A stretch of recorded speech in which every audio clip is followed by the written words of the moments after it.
Passive voice है, इनको बनाते हैं। The boys were reading novels, इसमें ऑब्जेक्ट जो है वो आपका नॉवेल्स है, तो नॉवेल्स से बन जाएगा ये नॉवेल्स। वाज वर और आईएनजी दिया जाता है, तो अगर प्लूरल है तो वर लगेगा और सिंगुलर है तो वाज लगेगा। तो नॉवेल्स वर बीइंग लग जाएगा, बीइंग, फिर READ, रेड जो होती है वो उसकी थर्ड फॉर्म होती है, बचा जो है उसको बाई से जोड़ देंगे, by the boys. Next, who teachers you English, ये कैसे बनेगा, इसमें क्वेश्चन मार्क है, यहाँ पर लगा लीजिए। तो हु है तो इसको किस में बदल दिया जाता, बाय हुम, पैसिव वॉइस बनाते समय बाय हुम। और ये कौन सा टेंस है, प्रेजेंट इंडेफिनिट है, तो इसमें या तो आर लगाएंगे, अगर यू को सब्जेक्ट मानोगे तो आर, अगर इंग्लिश होगा तो इज होगा, ठीक है। तो आप आर से बना सकते हो, by whom are you taught English, by whom are you taught English, last में क्वेश्चन मार्क लगेगा क्योंकि ये पैसिव वॉइस है, और पैसिव वॉइस में क्वेश्चन मार्क लगता है, नरेशन में नहीं लगता, ठीक है। एक ईडियम नोट कर लो, आ सकता है bring to book, bring to book, इसका मतलब होता है पनिशमेंट, पनिशमेंट, ये ईडियम है, याद आ गया, लिख लीजिएगा, इंपॉर्टेंट। नेक्स्ट है, it is time to close the shop. इस तरीके के जो पैसिव है वो हम आपको बनवा चुके हैं, एक नहीं बहुत सारे बनवाए हैं। तो इसका आंसर बता सकता है कोई भी, कौन बताएगा? It is time for the shop, हाँ, the shop to be closed, ठीक, इसी तरीके से ये बन जाएगा। क्या होता है, इट इज़ टाइम को ऐसे ही रहने देते हैं, फिर हम लोग फॉर का यूज़ करते हैं, जब प्रारूप इस तरीके का हो, टू क्लोज द शॉप है तो फॉर लगाया और द शॉप को आगे किया और टू बी से जोड़ करके इसकी वर्ब की थर्ड फॉर्म लगा ली। Next, one can not gather grapes from thistles. Thistles जो होता है वो एक तरीके का पौधा होता है, कटीला पौधा होता है, जैसे मान लो रोज़, गुलाब है और उसमें खूब सारे गुलाब है और उसमें वो भी होता है, कांटे भी होते हैं, उसी तरीके कह रहा कि one can not gather grapes from thistle, और वो कांटेदार पौधा होता है। अगर यदि वो सिर्फ कांटेदार पौधा है तो उससे आपको अंगूर नहीं, क्योंकि अंगूर के पेड़ से ही जो लता होती है उसकी वो होती है, जो लता होती है, बेल होती है, उससे आपको अंगूर प्राप्त होता है, ठीक। तो थीसल्स जो कांटेदार पौधा, उससे आपको तो प्राप्त होता नहीं, तो वही कह रहा कि कोई भी इकट्ठा नहीं कर सकता अंगूरों को फ्रॉम थीसल्स, उस कांटेदार पौधे से। तो इसका जब पैसिव वॉइस बनाएंगे तो इसमें सब्जेक्ट क्या रहेगा, ग्रेप्स रहेगा। यहाँ गैदर मीन्स वर्ब है, ये देखिए ये आपका मतलब हेल्पिंग वर्ब है, नॉट है, और ये रही मेन वर्ब, यहाँ से आपका ये सब्जेक्ट बन सकता है, क्या बनेगा, ग्रेप्स फ्रॉम, ये इसके साथ प्रीपोजिशन के साथ जुड़ा है तो इसको इधर लिख दीजिएगा, कोई दिक्कत नहीं, फ्रॉम थीसल्स, ग्रेप्स फ्रॉम थीसल्स। और कैन नॉट लगा है तो ये मॉडल वर्ब है तो इसमें कोई परिवर्तन नहीं होगा, कैन नॉट बी। गैदर की थर्ड फॉर्म क्या हो जाती है,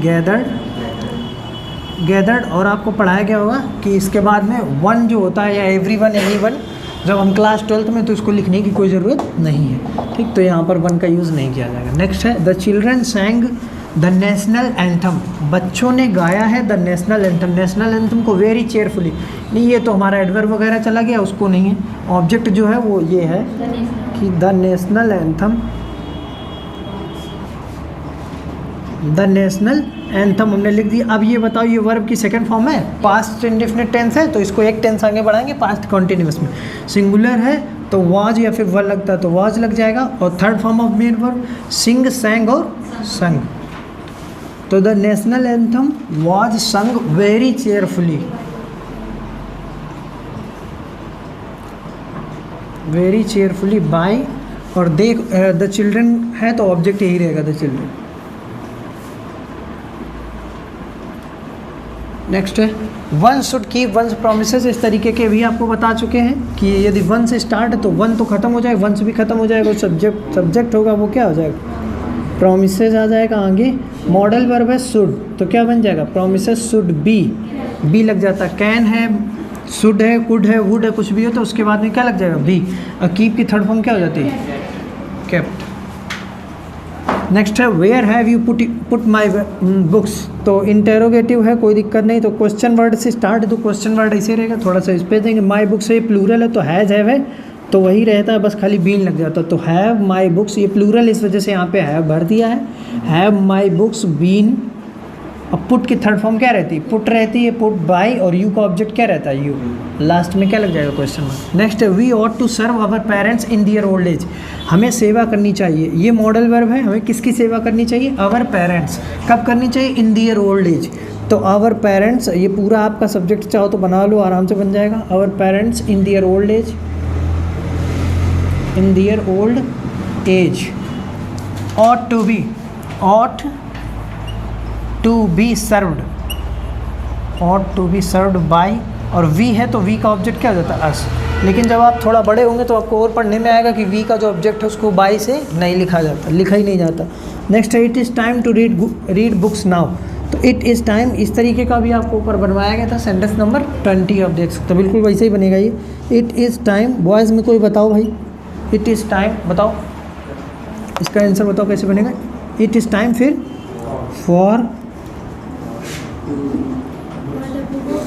for books to B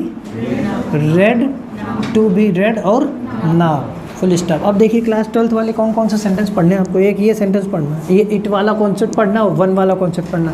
one का क्वेश्चन में एरर जरूर पूछा जाता है, अगर वन लगा तो यहाँ पे वंस जरूर लगाना है, यहाँ पे इज लगा हुआ आएगा करेक्ट सेंटेंस में अगर आएगा तो, ठीक है।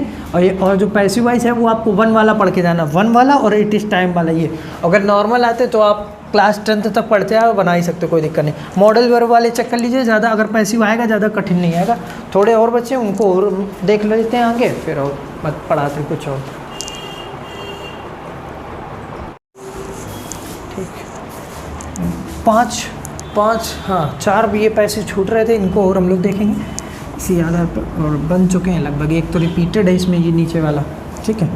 अब ये जो बना है बस इतने पैसे वो आपको पढ़ने, ये जो 2 दिन की क्लास रही है इसी में इसको पैसे इसमें आ जाएगा, ठीक। चलिए बताएं, देखो one should do once duty. हमने आपको बताया कि जब भी पैसिव वॉइस आए और वन वंस आ जाए तो वन क्या कर दिए जाते हैं? काट दिया जाता है। जो बचेगा वो आपका ऑब्जेक्ट हो जाए। ये मॉडल वर्ब है, ये आपकी मेन वर्ब है, आपका ऑब्जेक्ट क्या रहेगा? ड्यूटी। तो ड्यूटी ही आपका क्या बन जाएगा? सब्जेक्ट। ये मॉडल वर्ब है शुड, तो क्या हो जाएगा? ड्यूटी शुड बी, ठीक। और डू की थर्ड फॉर्म क्या होती है? डन, ठीक है। नेक्स्ट है why did you not complete your work? Question mark. तो क्वेश्चन वर्ड से स्टार्ट है, कोई दिक्कत नहीं, पैसिव वॉइस जब भी बनाए एक्सेप्ट हु को छोड़ करके जब भी कोई दूसरा क्वेश्चन वर्ड दिया जाए आपको तुरंत वैसे ही लिख देना है, ठीक है। और हु जैसे वाई आपने यहाँ पे लगा दिया, अब फिर इसके बाद में थोड़ा सा स्पेस देते हैं, हम ये देखते हैं इसमें ऑब्जेक्ट क्या है। योर वर्क है, पास्ट इंडेफिनिट टेंस है, पास्ट कॉन्टिन्यूस में जाएगा तो यहाँ पे वाज या वर आएगा, वाज आएगा क्योंकि जो ऑब्जेक्ट आ रहा है यहाँ पर वो आपका सिंगुलर आ रहा है, जिसको आप सब्जेक्ट बना रहे हो वो आपका सिंगुलर है। योर वर्क, अगर यहाँ पर योर वर्क्स होता तो यहाँ पे वर हो जाता, ठीक है। डिड का वाज कैसे हो गया आपको कभी पढ़ाया गया होगा। वाई वॉज योर वर्क, फिर नॉट है तो नॉट लगा दीजिएगा, नॉट, और फिर वर्ब की थर्ड फॉर्म V3 क्या है यहाँ पर? कंप्लीटेड, फिर बाय और यू है तो आपका यू रहेगा और क्वेश्चन मार्क जरूर लगेगा क्योंकि इसमें लगता है, पैसिव वॉइस में लगता है, नरेशन में नहीं लगता। व्हाट अम्यूज्ड मी, ठीक। जिस तरीके से हु वाले को बाय हुम करके बना रहे थे उसी तरीके से ये बनेगा। एक आप ध्यान से समझेंगे, बाय व्हाट कि किसके द्वारा। अब ये कौन सा टेंस है हम लोग देखेंगे बहुत ध्यान से, पास्ट इंडेफिनिट टेंस है। पास्ट इंडेफिनिट के एक टेंस आगे बढ़ा जाएगा तो कौन सा आएगा? कॉन्टिन्यूअस। कॉन्टिन्यूअस के हिसाब से इसका ऑब्जेक्ट क्या है? ये वर्ब की सेकंड फॉर्म है और ये जो है ये हमारा ऑब्जेक्ट है। तो जब मी आगे आएगा तो यहाँ पर क्या हो जाएगा? आई। यहाँ पे हमने जो स्पेस दिया ये हमने किस चीज़ के लिए दिया? यहाँ पर इसकी वर्ब भरने के लिए। तो बाय व्हाट, जैसे by who co by whom कर लेते थे वैसे ही व्हाट को क्या कर लेना? बाय व्हाट कर लेना। बताया जा रहा है कि इसमें सब्जेक्ट है नहीं, इस वजह से इसी को ऐसे बना लिया जाता है, ठीक है। बाय व्हाट, जैसे हु में नहीं होता है, हु सिंगुलर सब्जेक्ट का कार्य करता है वैसे। अब यहाँ पे तुमने बाय व्हाट कर लिया, अब आया है आपका मी। अब मी को आपने आगे बदल के क्या कर लिया? आई। अब ये बताओ यहाँ पर जो भरा जाएगा वो वॉज भरा जाएगा कि वर भरा जाएगा? आई के साथ क्या लगता है? वॉज। तो बाय व्हाट वॉज आई, और फिर वर्ब की थर्ड फॉर्म क्या होती? अम्यूज्ड। यही इसकी सेकंड फॉर्म है, यही इसकी थर्ड फॉर्म है, फर्स्ट फॉर्म आपकी अम्यूज होती है। और लास्ट में क्या लग जाएगा? Question mark. तो क्या ये बेहद कठिन वाला तुमको समझ में आया? यदि आ गया तो इसी आधार पर ये वाला ज़रा बना के दिखाएं। व्हाट डिस्टर्ब्स यू, देख लीजिएगा ये दूसरा है और ये कुछ दूसरा है, कुछ ठीक। बनाओ कॉपी में, इसको बना के दिखाइए ऑनलाइन वाले भाई आप लोग कमेंट। चलो बताओ, ये ऐसे बनेगा जैसे इसमें दिया गया, बताया जा रहा है कि इसमें सब्जेक्ट नहीं है। आप खुद ही देखिए यहाँ पे आपको वर्ब मिल रही है और इसके बाद ऑब्जेक्ट मिल रहा है, इसका सब्जेक्ट है ही नहीं, तो क्या पैसिव नहीं बनेगा? यस, इसका बनेगा पैसिव। कैसे बनेगा? बाय व्हाट, हिंदी दोनों की वही निकलती, ठीक है। डैश देंगे, यू आपका ऑब्जेक्ट होगा तो इसको सब्जेक्ट बना लेना। अब ये प्रेजेंट इंडेफिनिट एक टेंस आगे बढ़ेगा, कौन सा? कॉन्टिन्यूअस। यू के साथ क्या लगता है? आर, तो बाय व्हाट आर यू, और डिस्टर्ब की थर्ड फॉर्म क्या हो जाएगी? डिस्टर्ब्ड, और लास्ट में क्या लग जाएगा? Question mark. तो ये आपको समझ में आया होगा। आप अपनी क्लास में किसी से पूछ के देखिएगा, कोई बच्चा इसको नहीं बना सकता, चाहे जहाँ पढ़ता हो, ठीक है। और पूछा गया, चलो it is time to read the novels, इसको कैसे बनाएंगे हम लोग? It is time to read the novel, ये हम आपको 3-4 बार बता चुके हैं, फिर से एक बार करेंगे। इट इज़ टाइम फॉर लग जाएगा, ऑब्जेक्ट के रूप में क्या दिया गया? द नॉवेल्स टू बी, और फिर थर्ड फॉर्म क्या हो जाएगी इसकी?